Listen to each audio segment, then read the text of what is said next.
Hey everyone, welcome back to the channel. I hope you're all doing well out there. And today we're going to head back to the 70s for another hick flick. But the next two films we're going to talk about, including today's, both came out in the 70s. They were both distributed by 20th Century Fox. But the first one that we're going to talk about is Dirty Mary, Crazy Larry. Yes, both these films happen to star Peter Fonda.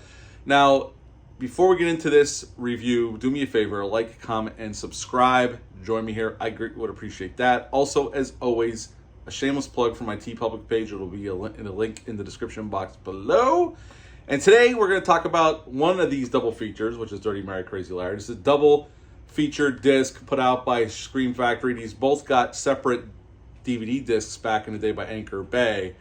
But Scream Factory, Shout Factory decided to put them on the same discs. But they're both very cool movies. But we're going to talk about Dirty Mary, Crazy Larry today. And the next one's going to be Race with the Devil. Now, Dirty Mary, Crazy Larry came out May 17th of 1974. It's rated PG. It's an hour and 33 minutes long. Had a budget of about $1.1 million. So this is a lower budgeted movie. But upon release, it was a nice size hit for 20th Century Fox. And it made Peter Fonda a lot of money because he had a percentage of the gross. It grossed $28.4 million.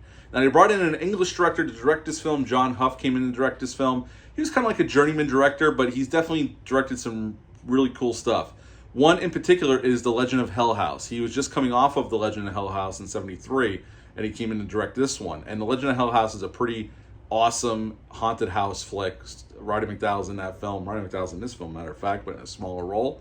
He also would direct Escape from Witch Mountain in '75 and Return to Witch Mountain in '78. He also did some The Avengers, that British TV show. He did some episodes of that. He would go on to do other films throughout the 80s, 90s, and into the early 2000s. And he was definitely a very capable director. He directs this film very nicely. We'll talk about that. Starring in this film, we got Peter Fonda playing Larry, our crazy Larry of the bunch. And he would go on the next year to star in the next movie we're going to talk about, Race with the Devil. Susan George plays Mary. So, she was just coming off of Straw Dogs in '71. That's Sam Peckinpah's awesome Straw Dogs. She was in that, and she plays Mary here. Adam Rourke plays Deke. He is Larry's mechanic, and we'll talk about him in a minute. Vic Morrow plays Captain Franklin, and he wants nothing more than to catch these thieves, so we'll get into that. And Roddy McDowall plays a very small role as a grocery store manager, and we'll get into his role in a second. This film has a very basic plot. What this film is really sold on is the action, the car stunts, the high rates of speed that they actually drove to accomplish what they were able to accomplish in this film. And we will definitely cover that. We open up, we're introduced to Larry and Deke, and they are planning to rob this supermarket. Larry is a race car driver. Deke used to be in the big time as a mechanic, but he's an alcoholic, and he had a falling out. So now he's stuck being Larry's mechanic, but he knows Larry's a very capable driver, so their hopes are to steal enough money so Larry can get a real race car and get into the big time. That's what their hope is. And they're definitely people that live on the edge. They're living in the moment here. So is Mary herself. We'll talk about that. So we see Larry leaving Mary right in the beginning of the film in this hotel room. He goes to meet up with Deke, and they end up robbing this supermarket run by Roddy McDowall in this very small role. Roddy McDowall's not even credited here with his role. He actually did a role as a favor to John Huff. They were good friends. They were just coming off of working together in The Legend of Hell House, as I said. They steal the money. They get in the getaway car to take off. Mary followed Larry there, got in the car. Now she's tagging along with them. And I love her reasoning later on why she did that. And basically, they're just trying to get away from the cops. And Vic Morrow's this hard-edged captain, and he wants nothing more than to take them down. That's all he wants to do. So he's in a helicopter for about half of the film, chasing them down, trying to find them, while there's guys on the ground chasing them around this wide open, vast area of different roads and groves of trees. And there's definitely a lot of cool stunt work here. There are some character moments, though. And amongst all the chaos, we do get interactions between our characters. We get to learn a lot about Zeke, even a lot about Mary and Larry. What drives Larry? Larry is an adrenaline junkie. He lives on the edge all the time. Deke is looking for more of a redemption story. The only reason he's doing this is because he believes in Larry, and he really has no other prospects at this point. So this is all he has. And Mary, I think, is kind of in love with Larry. You can see that, even though they do have a very contentious relationship, and they just met. But Mary says later on in the film, "Why are you involved in all this?" And she goes, "I had nothing else to do."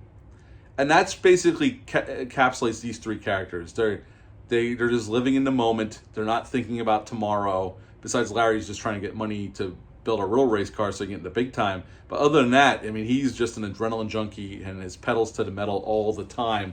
And there are some spectacular stunts here. There's some really great driving. A matter of fact, Peter Fonda did a lot of his own driving at speeds of 100 miles an hour with Susan George and Adam Rourke in the car with him. There's a making of documentary on her, which is ported over from the old Anchor Bay DVD, which I used to own as well. And Susan George would say it was really Peter driving a lot of the times, and he would be doing 100 miles an hour. And, so some of the looks on me and Adam Rourke's face were genuine when we looked like we were scared. So yeah, I mean, it's just basically three people living on the edge, living in the moment, and you have this hard-nosed cop trying to catch them. And really, it's Larry's ego that basically, because the ending, I love this ending.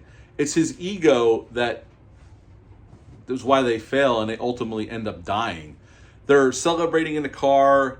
Larry still has the pedal to the metal, and even Deke's telling him, man, you can ease off a little bit. We've won. They're not going to catch us. Basically, Vic Morrow's character, the helicopter he was in and ran out of gas. They had to go back to get gas, and there's no cop cars within miles and miles of them. They're going to make it to their destination, and they're paying attention to each other, not the road, and they run smack dab into a train and the car explodes, and that is literally how the movie ends. The credits roll, and that's the end of Dirty Mary, Crazy Larry. So what to like about this film? The cast. The cast is great. Peter Fonda was meant for a role like this, and he's, charismatic, easygoing, but, adrenaline junkie. He plays all that up really, really well. Adam Rourke is really good here as Deke, is the flip side to him. I mean, Deke's living on the edge too, but he has no other prospects, and he's just in it just to try to get back into the good graces of the racing community that he's been scorned from for his alcoholism and his fuck-ups over time. Susan George is great here as kind of the sex pot tag-alonger who's kind of boy crazy for Larry, but she also has nothing else to do, so this is really exciting to her and intriguing to her because she doesn't even care about the money. She's just along for the ride. So it's kind of, Vic Morrow's great, as Vic Morrow always was. We're not going to talk about what happened in the 80s of Vic Morrow. We don't need to go into that right now. Roddy McDowall's great in his small part, and everybody else is good. They don't get as much to do. Those are the ones that get a lot to do, really. The action, John Huff does a great job shooting the action and the car chases, and it's all done for real. Obviously, this is the 70s before CGI, and it all looks great. It looks exciting. It's very well edited. There's a lot of long shots of them driving, and it's very exciting stuff. It's very well handled, and God, I love when it's done practically. And the 70s were all done for real, and this film is no different. Any downsides? Well, there's not a whole lot to this story. This is a very simple story, but that's all it really needs. Negative-wise, I don't have a whole lot to... some of the bickering gets a little tiring, even though the movie's not that long, which is one of its strengths at an hour and 33 minutes long. It doesn't overstay its welcome, but some of the bickering between Larry and Mary kind of gets a little much, but, once we get over that hump and we get into the last part of the film, it's all action pretty much straight to the end when they meet their fate by this train. They're running right into this train. And how they accomplished that shot was the Charger, because they're driving a 1968 Dodge Charger, there was no engine, or 1969 Dodge Charger, sorry. There was no engine in the car, and it was loaded with explosives, and they had a cable that they ran underneath the train tracks, and they had a car that pulled it right into the train, and it exploded on contact, thanks to the special effects crew, and that's how they accomplished that shot, which, seems pretty simple, but it looks amazing on film. They had, the Dodge Charger was their second getaway car. This film was shot in Stockton, California. Chris Christopherson was actually offered the Peter Fonda role first, and he turned it down, and then they went to Peter Fonda. And Peter Fonda made a shit ton of money off this film. He had a percentage of the gross that his agent thought was a good deal, and when the movie made bank, he really profited really nicely off of this film. That awesome ending actually was not in the script. The movie was supposed to end a totally different way. John Huff came up with that, and the reason, and in the interview in the documentary even said, he goes, I didn't want to make a sequel. He goes, I had a pretty good feeling this movie might make some money and the studio would want a sequel, but I knew they couldn't do that if we killed these people off. And he said, I realized these people are living on the edge. They're going to die on the edge. He said, so the ending made sense to me. And he goes, I love those just you get this shocking ending and the movie's over. And he goes, I like endings like that. So I love the ending to this film too. It's very ballsy, just to kill off our three main lead characters right at the end of the film and then roll credits. I love it. I've always loved it since I saw this when I was a kid. I remember this playing on TV as a kid, and that's how I saw it for the first time. But this is a very enjoyable road movie. And if you've never seen it, I highly recommend it. I don't know if it's streaming anywhere. I didn't look it up, but you can still get this double feature Blu-ray off Amazon. I think they're asking maybe $14 for it.